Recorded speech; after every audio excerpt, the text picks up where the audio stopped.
Hey, Hey, Glenn. you got water coming? Well, it's been raining for the last few days over here, Yeah. but I don't think it rained today. It was just a little cloudy. They're talking about a curve in the hurricane taking it to South Carolina and Georgia. That's what I was going to ask you. I was going to ask you, is there a reason why this hurricane is named after the capital city that was the birthplace of the Italian Renaissance and where the Medici family came from? Because I was looking that up and finding all these links to that name. Yeah. Well, they're getting waves out in the ocean in the 80-foot range.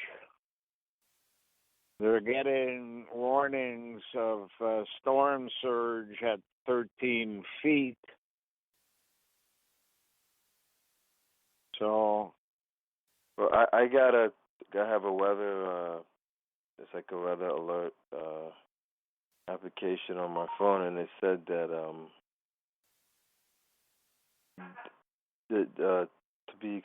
they should be expecting like 40 inches of rain or something like that. yeah. So it says Florence's rain may lead to potentially catastrophic flooding. Coastal flooding from persistent onshore winds may aggravate inland flooding.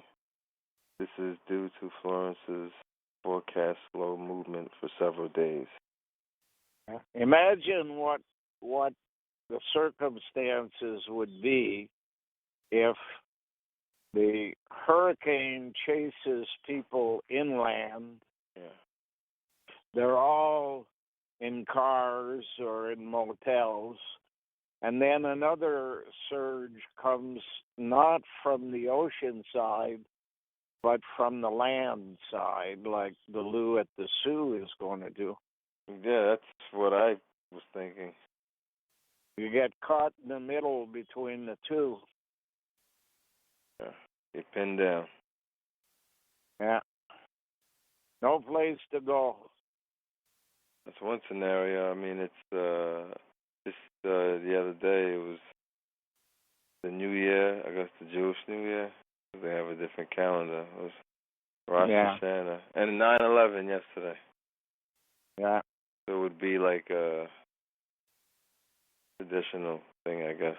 Are you alone or you got company online here? This is me. Yeah. Yeah, I usually have Dana, but he's working.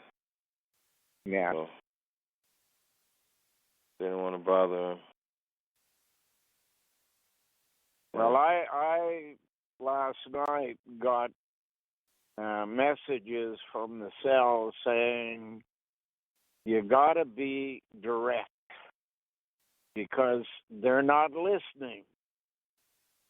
And if they're not listening, then the chances of survival are not very good. But worse is showing up at Purgatory and being told, I didn't know.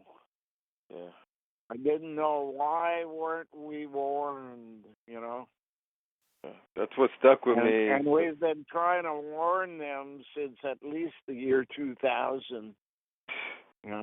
18 years. That's what stuck with me last time, it made me think about me, my life, Yeah. because I'm in a different situation from most people, is that I have the opportunity to do something. I've been given the opportunity by you. I've been on the farm to learn about this. Yeah. And I have to do something. And I know that Mm-hmm. a lot of people come to the farm and say, no, don't believe that. No. Don't believe that. Yeah. Well, what can I do?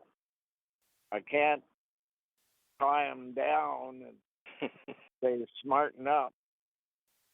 But, the cell said if they only understood the difference between being in purgatory as opposed to being in paradise. And the decision is made always by the pineal court. And being in purgatory and being in paradise is about the same lifestyle.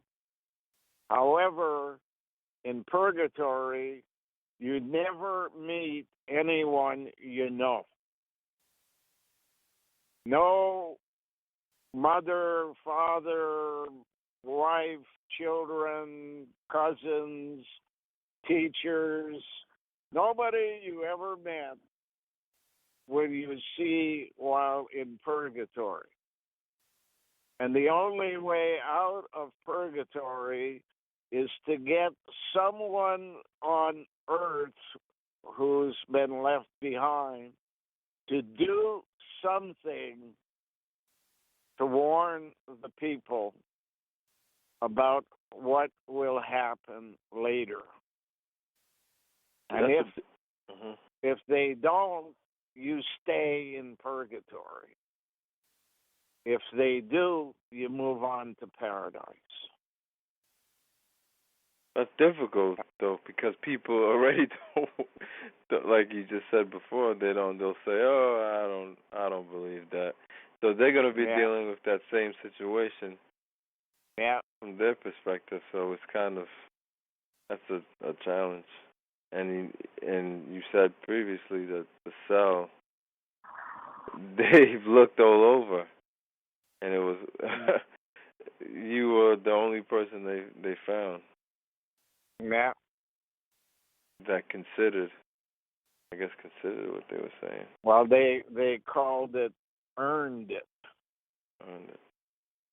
Earned contact.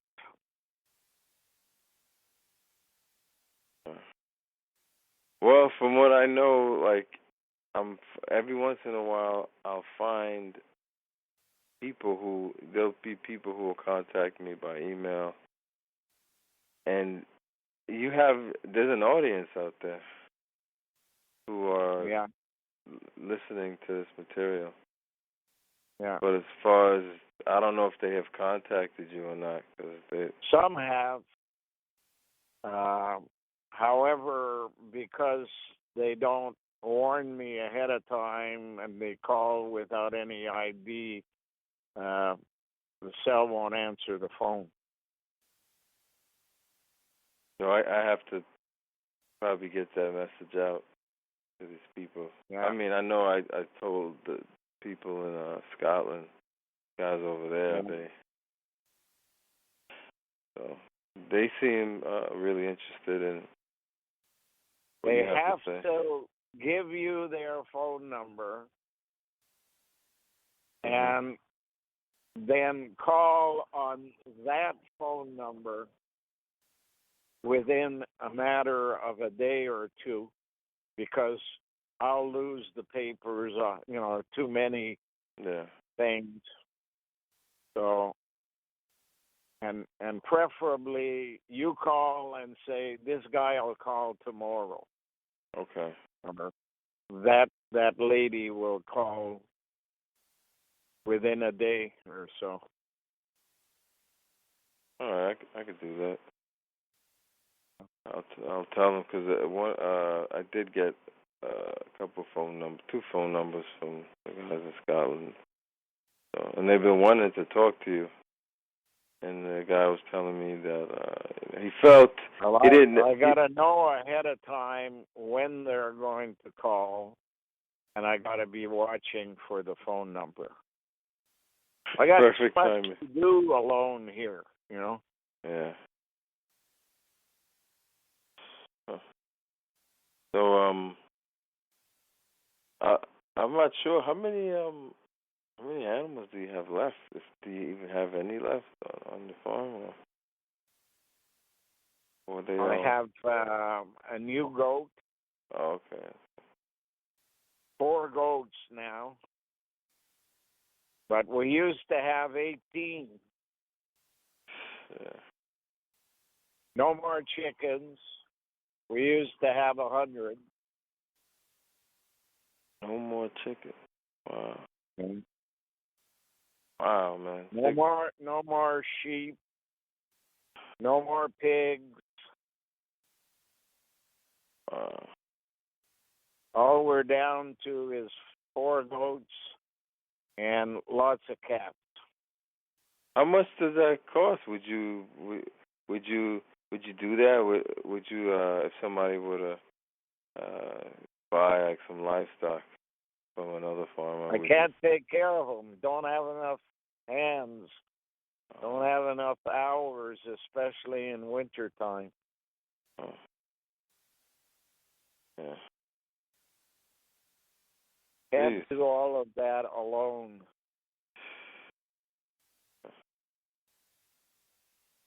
And it's not like I can invite somebody to stay. No house to stay in, no food. You know. Mhm. Yeah. Well, the guys in Scotland, I think they understand that they couldn't have residence at your place, but they can probably stay somewhere close by. Or we've even discussed, getting like some type of RV or something, or a trailer, parking it Yeah. on the property.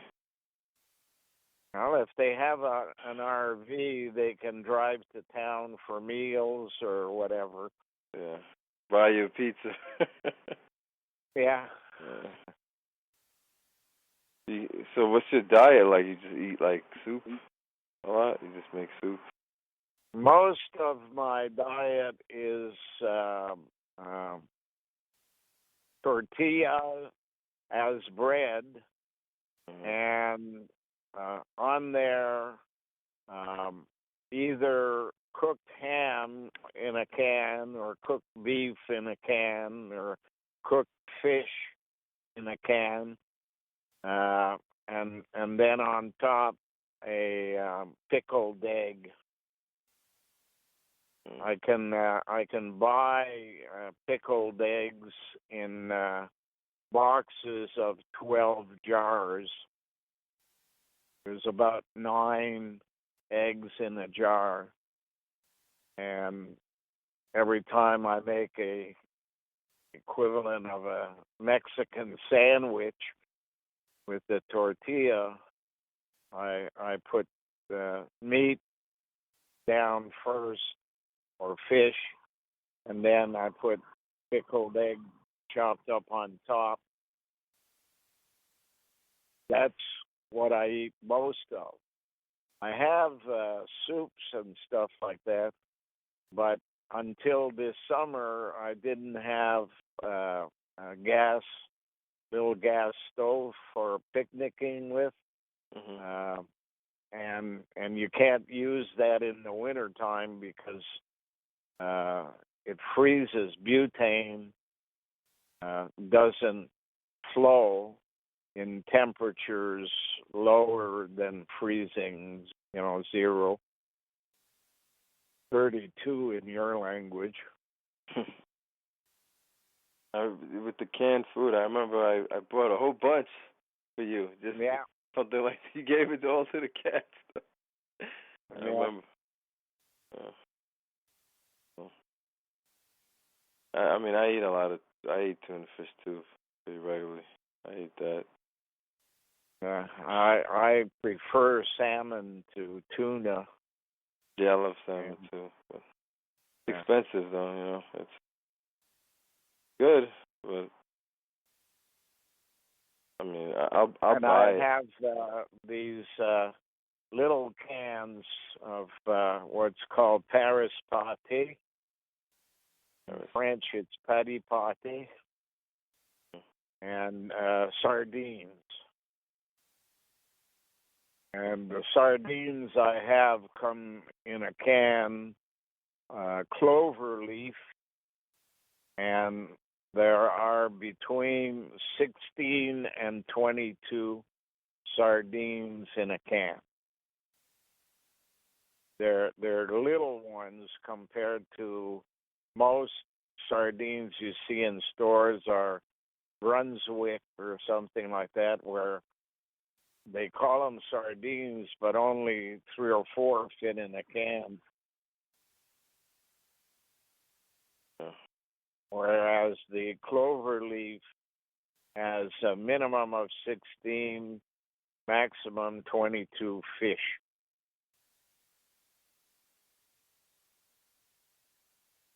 And you can eat that as like a full meal. Yeah, I eat that for lunch usually. Do you put mayonnaise in it? Fish in the morning and meat in the afternoon. A lot of canned fruit, peaches from Greece is where they come from when I get them here. And fruit cocktail. It seems to be a pretty balanced diet. However, every 2 weeks or so, I get to go to town, check the mail and stuff like that, and then I'll have bacon and eggs for breakfast or Chinese food for lunch, depending on what time I'm there.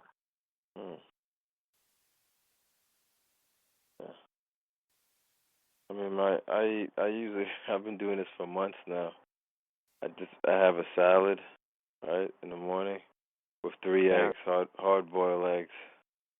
Yeah. And, some salad dressing. Sounds like it'll be nourishing, anyways. Yeah. I try to have have a balanced diet, have nutrition and stuff, but yeah.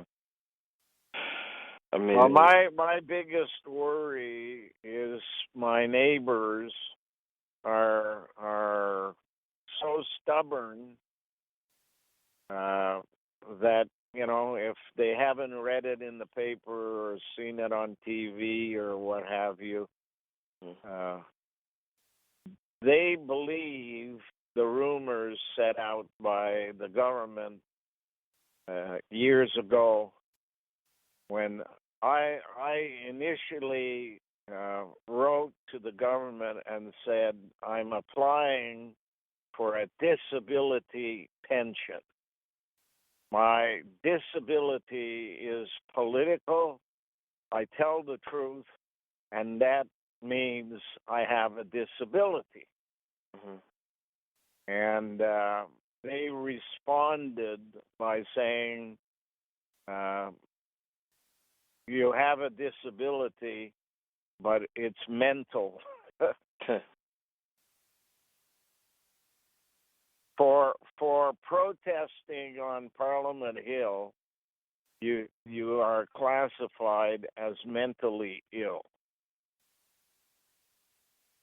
When you believe in democracy and you do what democracy says, and it ends up accusing bureaucrats or politicians, their response is to change the rules.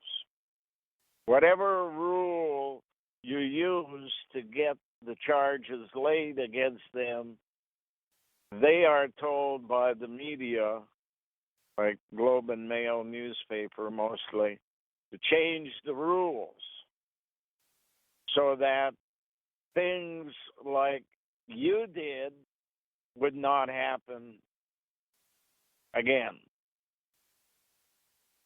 So what I had done was use the law that is called private prosecutions.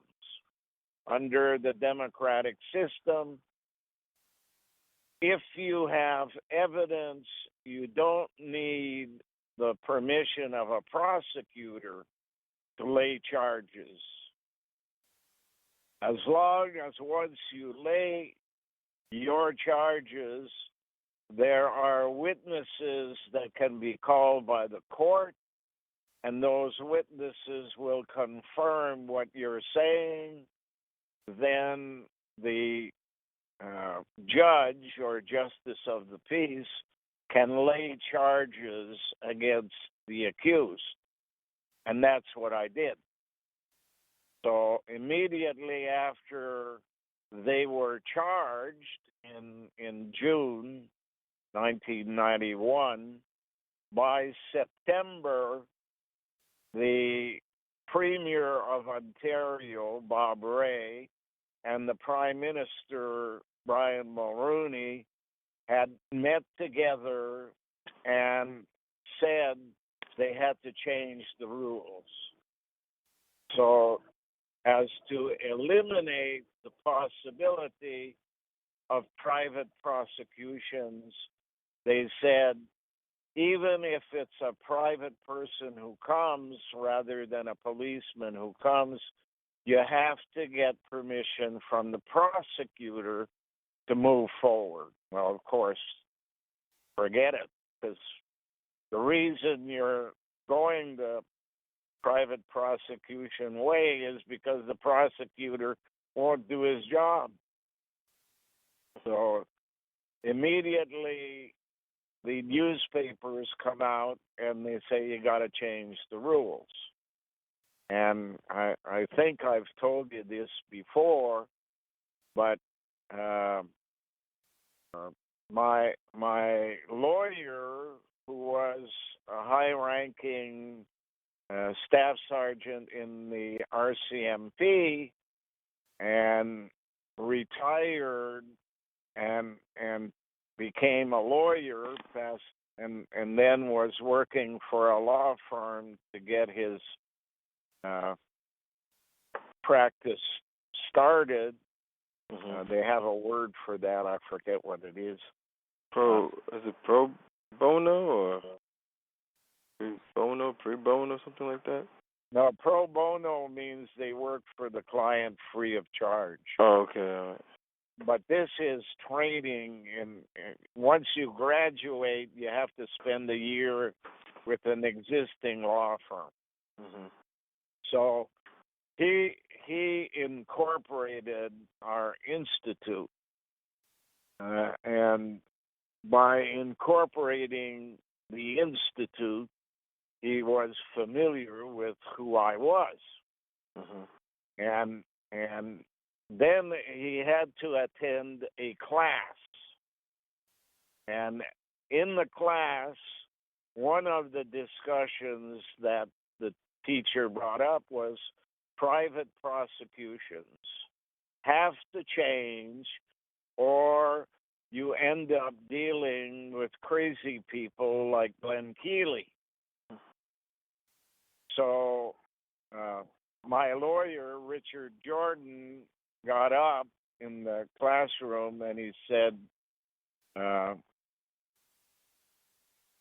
maybe you didn't know this, but I was Glen Kealey's lawyer for his incorporation recently. And he said, you have to explain to me how you come to the conclusion that Kealey is crazy. Because he laid charges?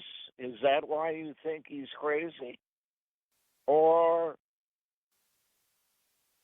if you believe that he is crazy, and we accept that for now, that you believe he's crazy, what do you call the judge?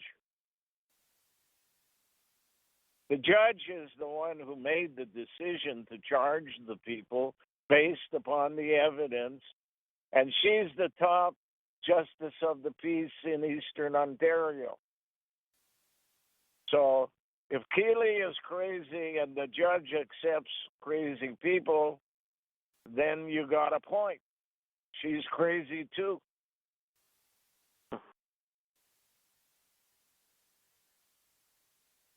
But if he's not crazy, and after 3 weeks of hearing evidence from the RCMP, who are not allowed to lay charges the way they want to, then you have to believe Keeley's not crazy.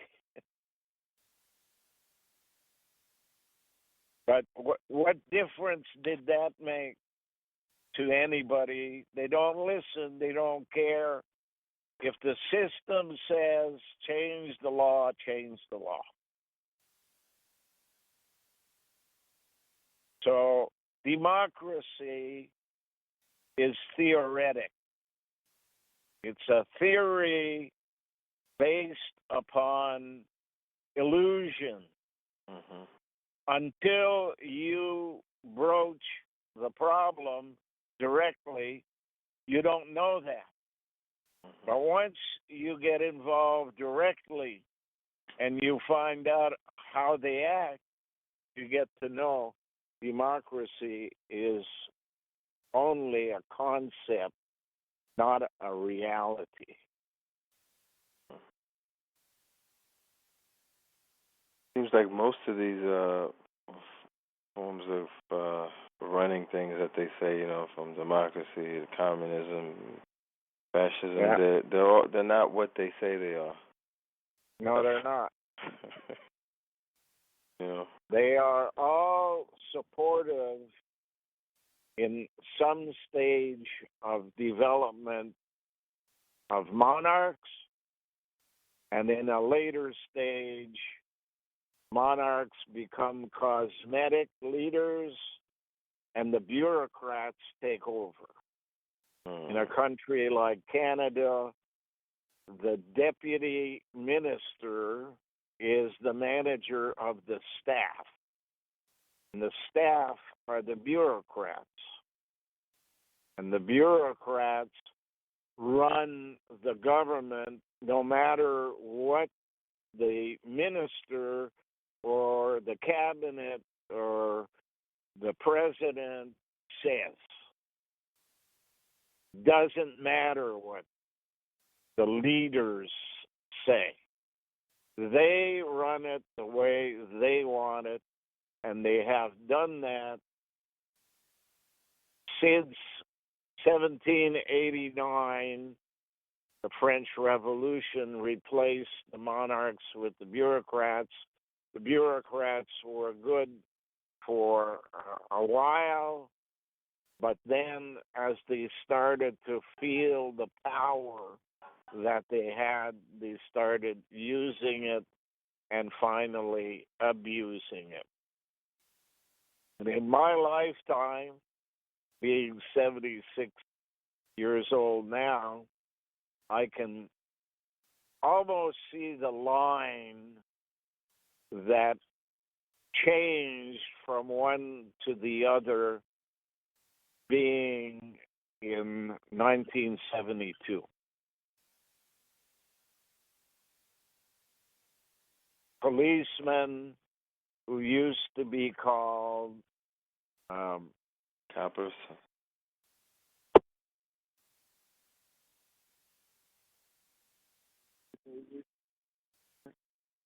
Hello? Yeah. You hear us? Yeah, you sound kind of far away. Sorry. What did you say they call police? I said coppers? Coppers. Yeah. Because they didn't get paid that much? What do they call them today in Canada? It's the name of the $1 coin. Instead of a penny, like a copper, they are $1 coins. The name is loonies.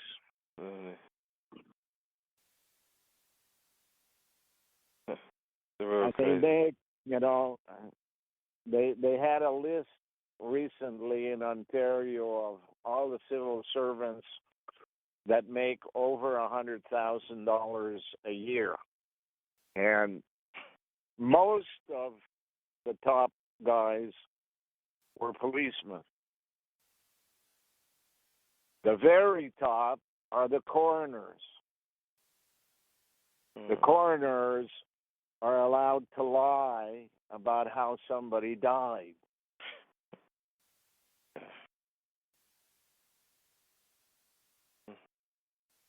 Oh, you were mentioning before with the deputy minister, and you mentioned the word staff, and immediately in my head I thought about the rod. Yeah. And I thought about the word AFT, aft and raft, in the word. So that's an important word, I guess. In that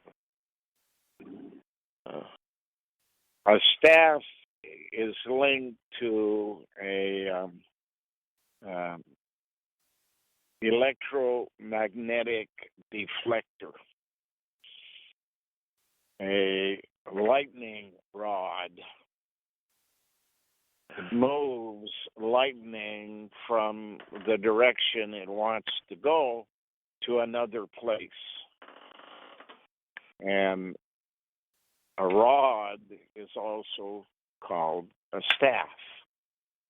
And that's what happens in government. The deputy ministers use their staff to redirect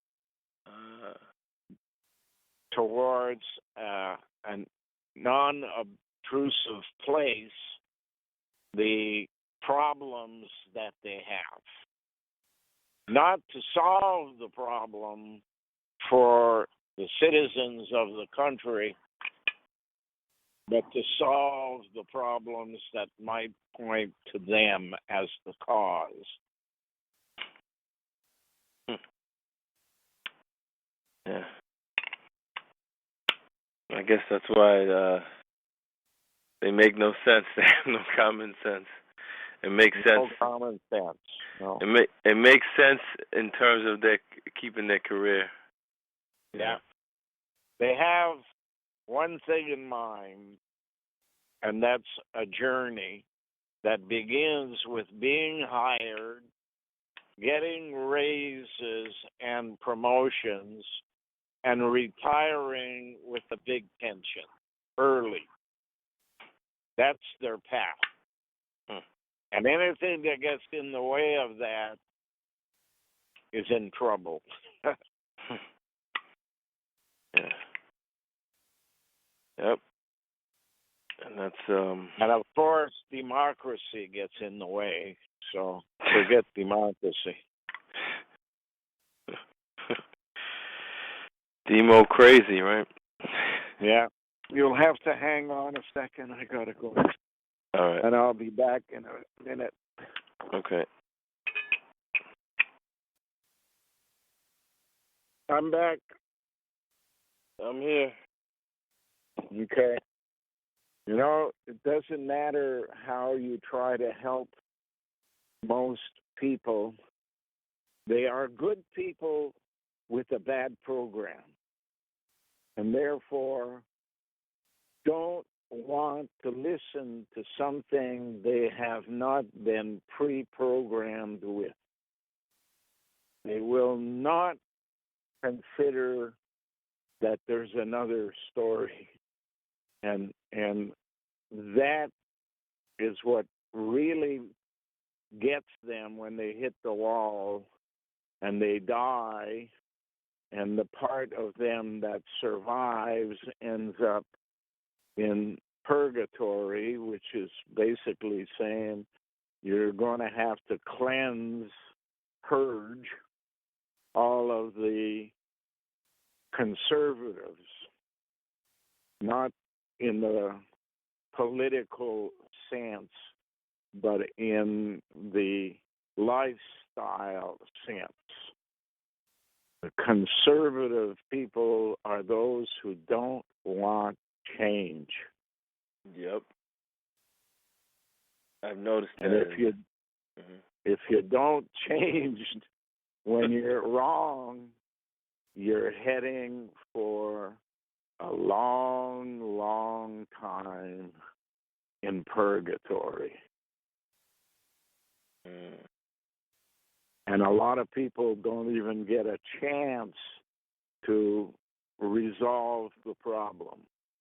The lucky ones come across a situation where, like the cell, they are allowed to try to repair some of the damages that are going on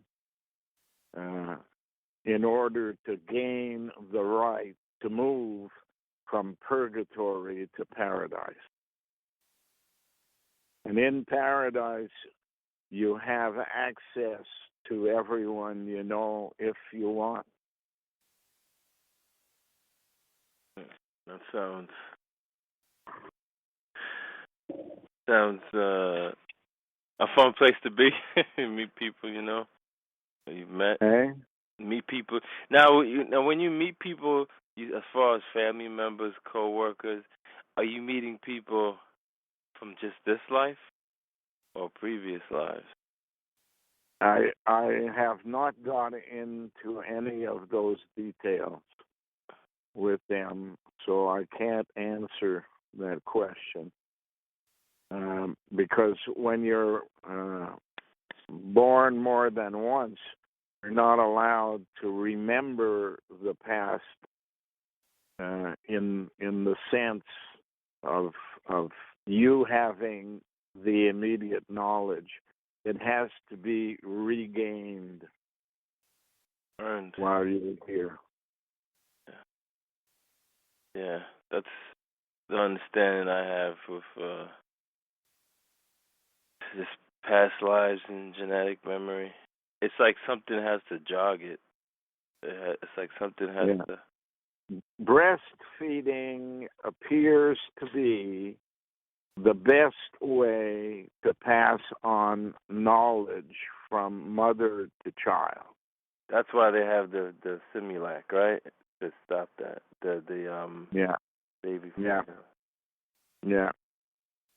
They all get hell for breastfeeding in public, and they all get told they gotta buy artificial milk rather than breastfeed. But that's where the knowledge comes from. It always comes in the form of a plate. It's what you ingest. And the breast is equipped with a nipple sitting on top of a plate. And the plate sends like a magnetic field up to the child face and head, and memory from the mother is passed on that way.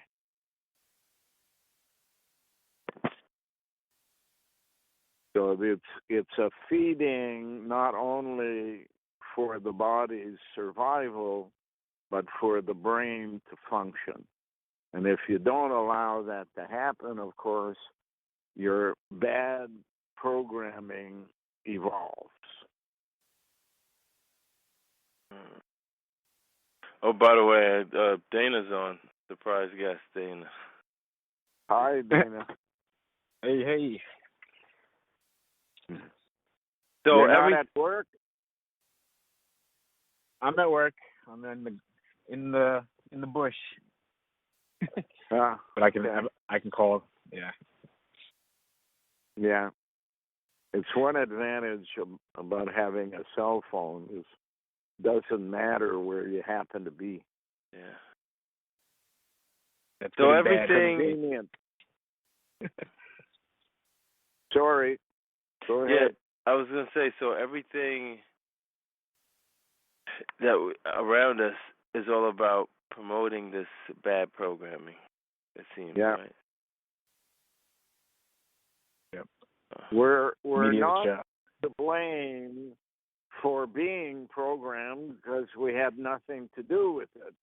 However, once we find out that that's a possibility, we have to, in fact, be able to change our activities, our actions in a manner that would negate the power of the program.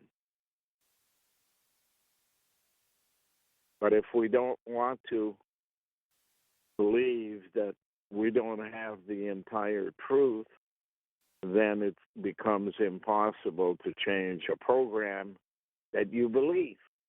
Mm-hmm. Yeah, a lot of the times when I hear people, or even talking around these topics, a string of words that I always hear is, "We don't know." It's like they try to include me in their conclusion. We don't know that. Yeah. And I'll say, "Well, you don't know. Yeah. Or you don't want to know." Yeah. What you have to do is gather up all of the evidence you get. And if you don't want to know, you don't want to gather up the evidence that you get. And you keep away from any discussion that might give you a different opinion. Mm-hmm. Yep. You know what it is? Because they have these opinions or these views are given to them by somebody else because they're programmed, and they identify with them because they adopt it as it's their own. They're identified.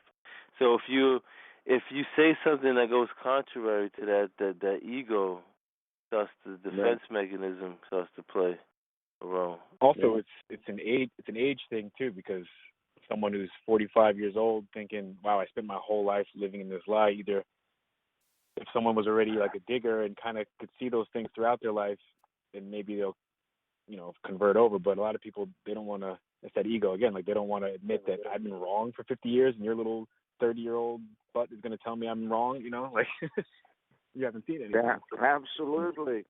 I had that discussion with a minister of public works, Rock LaSalle, and I said to him, "You, Mr. LaSalle, are the biggest holder of real estate in Canada.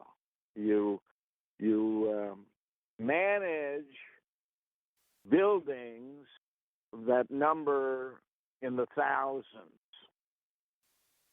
Now, I come along and I tell you, Mr. LaSalle, the buildings you're managing are warehouses for people to come in with their equipment and do work. That's going to disappear. What you're going to have to do in the future is build buildings that supply the mechanisms for individuals to walk in just them without any computers or communications or printers or what have you.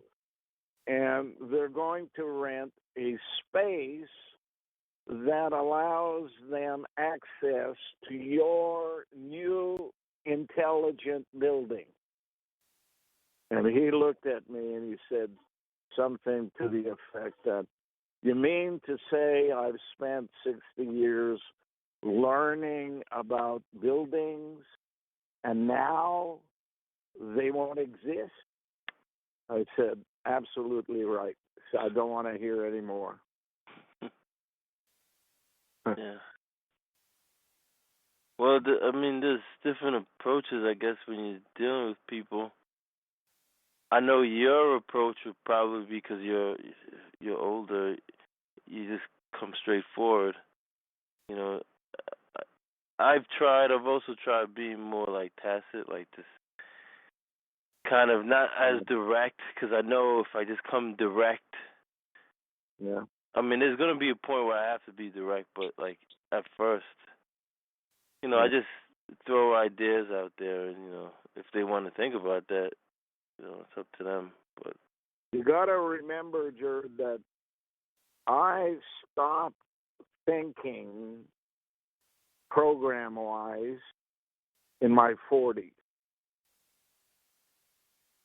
And I opened up my mind to other people's opinions. And I went and traveled across the country speaking to hundreds of thousands of people. And as I gathered the information from others, and that includes Parliament Hill, where 10,000 people came a day, type of thing, as I went through the system, I said, I'm running out of time. I'm knowledgeable of the facts, and I'm able to communicate that information to people who would listen. But they don't want to.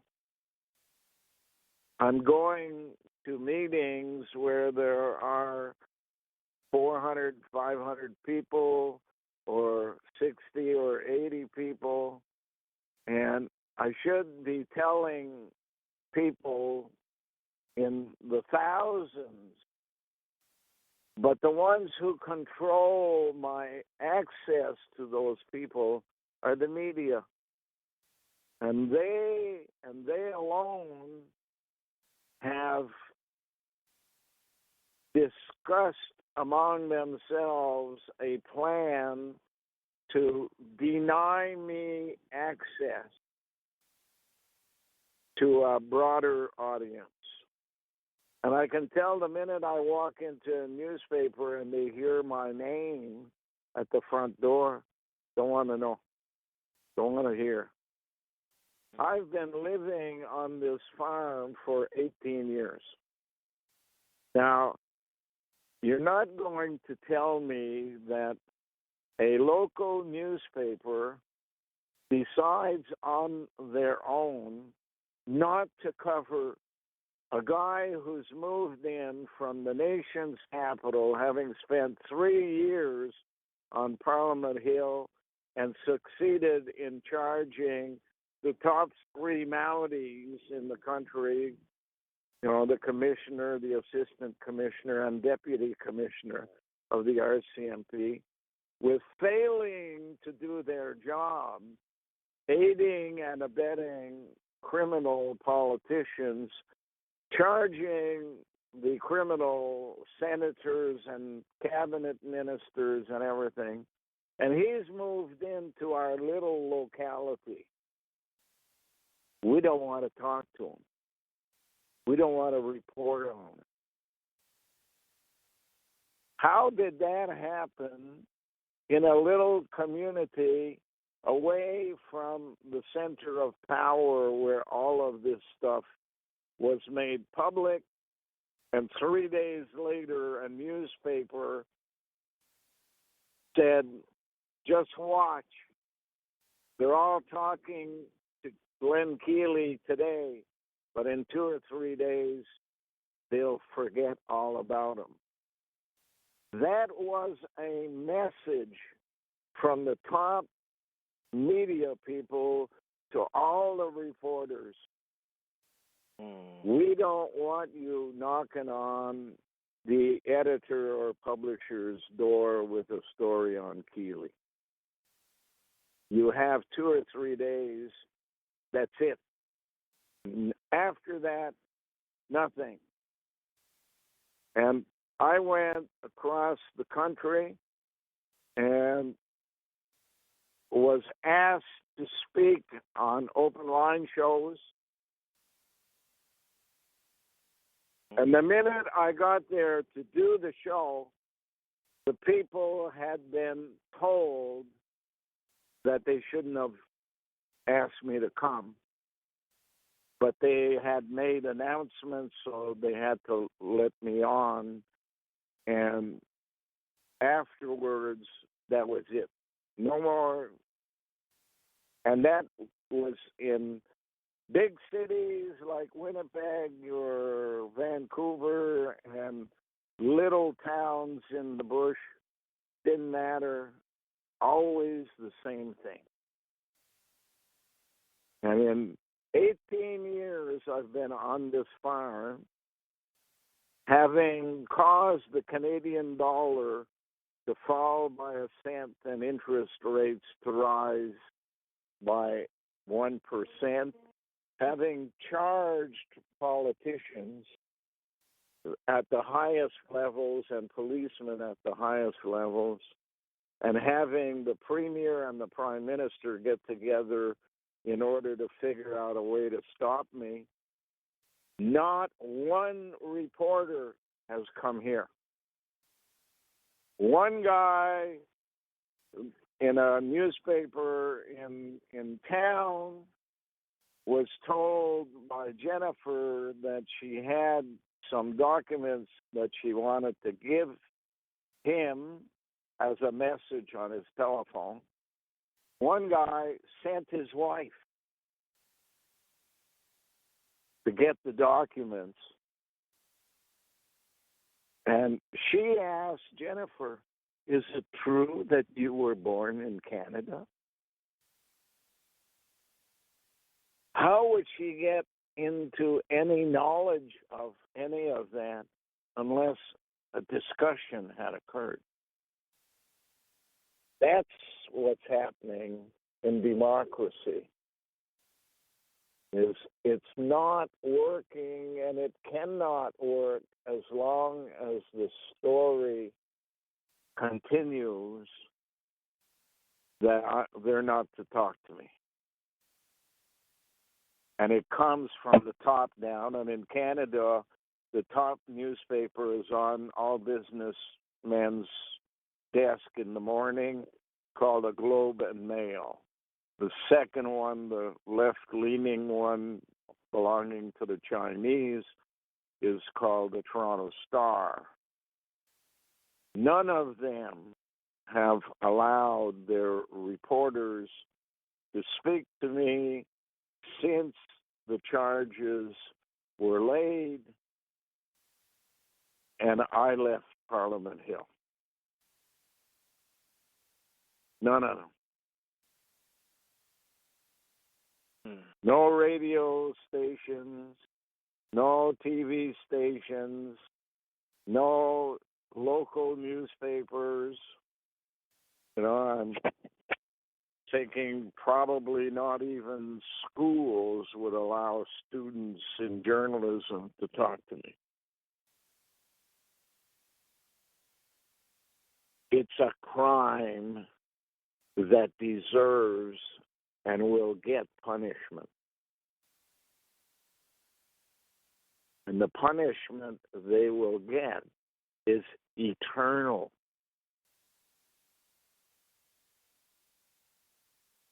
Not a week in jail. Is you denied billions of people the knowledge they needed in order to make wise decisions. They went through a wasted life because the media would not allow certain things to be made public. It was lying by omission rather than lying by commission. That's where we're at. Because today it's a little different, but not too different. Like before, it was like just these main media outlets, like Toronto Star, like you're saying. But now with the internet and things have kind of changed over the years, and now there's these little sub media outlets. And I think, I suspect a lot of them are owned by the mainstream. And now the minute you say something on the net, which the system disagrees with, you get dogpiled. And I can see, a monastery with a room with novices sitting at computers and are told, these are the names. The minute you see them, you write in and disagree with what they're saying. Okay? Whether they be priests or nuns, mostly nuns, I would imagine, or staff of the media who will call in to say thumbs down, thumbs down, thumbs down. And of course, the people who don't post anything but just read everything say, this guy's not worth talking to. Look at all the thumbs down. Yeah. I mean, so there is no freedom.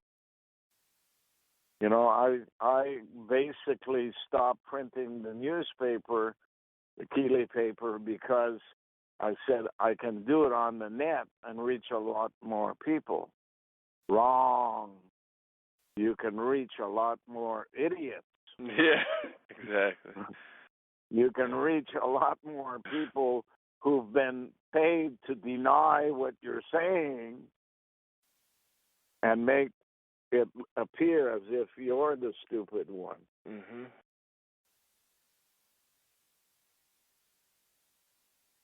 They only listen to when I see the people who are supposedly the thinkers of the world.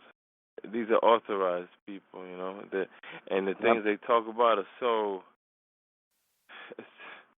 It's just like so on the surface and not even scratching the surface. It's irrelevant. Irrelevant. Yep. Yeah, that's the word. And yet these people are like exalted, you know. They're yeah, and they are the ones who will pay the eternal price, whereas the people they've programmed and turned into parrots, those people will get an intermediate type of sentence. But the ones who have stolen people's lives by affecting thought in a manner that people will not think for themselves anymore, these are the ones who will get the eternal penalties.